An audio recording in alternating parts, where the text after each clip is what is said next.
कहते हैं कि आदमी जहर से नहीं मरता और टेंशन से मर जाता है। एक बार एक राजा अपने राज्य का भ्रमण कर रहा था। हाथी की सवारी थी। हाथी ताकत के नशे में चूर था।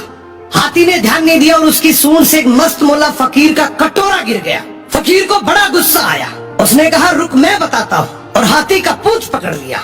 हाथी ने पूरी ताकत लगा दी पर हाथी एक कदम आगे नहीं बढ़ सका। राजा ने पीछे मुड़ के देखा तो फकीर के हाथ में हाथी का पूंछ था। राजा को बड़ा अचंभा हुआ कि एक फकीर में इतनी ताकत। राजा फकीर के पास गया और बोला, आपकी जगह फुटपाथ पे नहीं, आपकी जगह तो राज दरबार में होनी चाहिए। आप इतने ताकतवर हैं, आप हमारे साथ चलिए। आपको कुछ नहीं करना, केवल राज दरबार के राज मंदिर में दीपक जलाना है, सुबह 4 बजे उठना है और आरती करनी है। फकीर ने कहा, ठीक है, अच्छा खाने पीने को मिलेगा। थोड़े दिन बीते कि एक दूसरे राज्य का राजा से मिलने आया। राजा ने रौब जमाने के लिए बातों ही बातों में बोल दिया कि हमारे राज्य की सेना और प्रजा की तो बहुत दूर की बात है। हमारे राज्य के तो फकीर भी इतने ताकतवर हैं कि एक बार तो हाथी को भी पकड़ ले तो हाथी भी एक कदम नहीं बढ़ सकता। दूसरे राज्य के राजा ने बोला, भाई हमें तो दिखाओ तब माने। राजा ने फकीर को बुलाया और कहा, नाक का सवाल है, ध्यान रखना। फकीर ने कहा, ठीक है, हाथी को बुलाओ। फकीर ने हाथी का पूंछ पकड़ा मगर इस बार पासा पलट चुका था। हाथी फकीर को घसीटते हुए ले गया।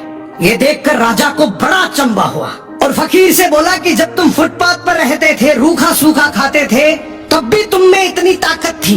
अब तो तुम राज दरबार में रहते हो, 56 प्रकार के भोजन करते हो, फिर ताकत कहाँ गई? फकीर जोर से हंसा और बोला, राजा जी, ताकत को टेंशन खा गई। पहले मेरे कोई टेंशन नहीं थी, कब उठना है, कब जागना है, कब सोना है। अब रात को सोता हूँ तो टेंशन लेकर सोता हूँ कि सुबह 4 बजे उठना है, दीपक जलाना है, आरती करनी है। टेंशन मेरी ताकत को खा गई। यही हालात आज के समय की है। हम सोते हैं तो हर दिन हजारों टेंशन लेकर सोते हैं, जो हजारों बीमारियों को न्योता देती है, जबकि हमें पता है कि टेंशन करने से कुछ नहीं होगा। वही होगा जो भगवान को मंजूर है। फिर टेंशन करने का क्या फायदा? सो मेहनत पे भरोसा रखो। टेंशन करने से कोई फायदा नहीं है। टेंशन आदमी का शरीर दीमक की तरह खा जाती है।